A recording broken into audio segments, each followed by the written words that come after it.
অনেক দিন ধরে বাসার সবাই বলছিল কুলফি আইসক্রিম খাবে। সো আজকে সময় পেয়ে ভাবলাম একটু কুলফি মালাই বানিয়েই ফেলি। আমি একদম আমার মতন করে বানিয়েছি।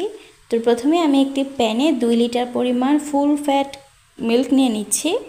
এইটা একদম খাঁটি গরুর দুধ। তো এখন হচ্ছে দুধটার মধ্যে আমি 1-2টা তেজপাতা, দারচিনি আর এলাচ দিয়ে দিব। আর এই দুধটাকে আমি নেড়ে চেড়ে ফুটে না ওঠা পর্যন্ত চুলাতেই রেখে দিব। নেড়ে চেড়ে যখন দেখব এক পর্যায়ে দুধটা ফুটে উঠেছে, সেই পর্যায়ে আমি চুলাটা বন্ধ করে দিব। এখনকার প্রসেসটা খুবই ইজি। এখন শুধু এইটাকে একদম লো আঁচে রেখে দিতে হবে। আর যখনই সর উঠবে দুধের, তখনই সরটা চামচ দিয়ে একটু নেড়ে চেড়ে দিতে হবে। আমার বাসায় যেহেতু মাটির চুলা রয়েছে, সো আমি আর কোনো গ্যাস অপচয় করব না। সকালে রান্না হওয়ার পর চুলাতে বেশ আগুন রয়েছে।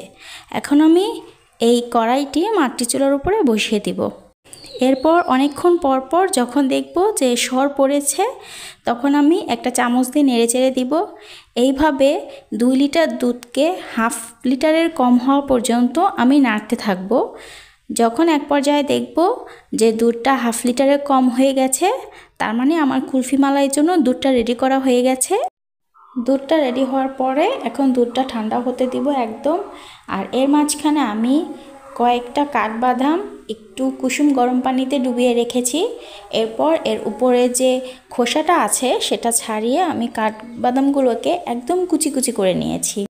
এখন যে দুধটা রান্না করে রাখলাম সেটাকে আরেকটু ঘন করার জন্য আমি 2টো পাউরুটির টুকরো নিয়ে নিয়েছি। অ্যান্ড এটার মধ্যে আমি যে কোনো বিস্কিট দিয়ে দিব, যাতে কালারটা একটু বাদামি বর্ণের মতন হয়, অরিজিনাল কুলফি মালাইয়ের যেই কালারটা হয় আর কি।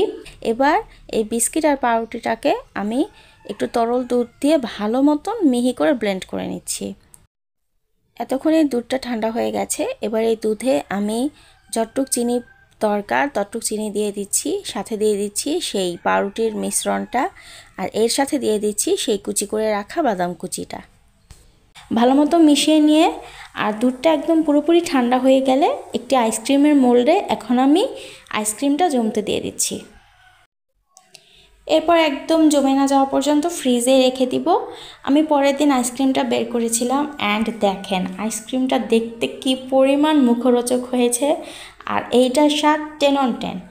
সো এই তো ছিল আমার বাদাম কুলফির রেসিপি। যদি রেসিপিটা ভালো লাগে প্লিজ চ্যানেলটি সাবস্ক্রাইব করবেন, আর কমেন্ট করে রেসিপিটা কেমন লাগছে জানাতে কিন্তু ভুলবেন না। সবাই ভালো থাকবেন। আসসালামু আলাইকুম।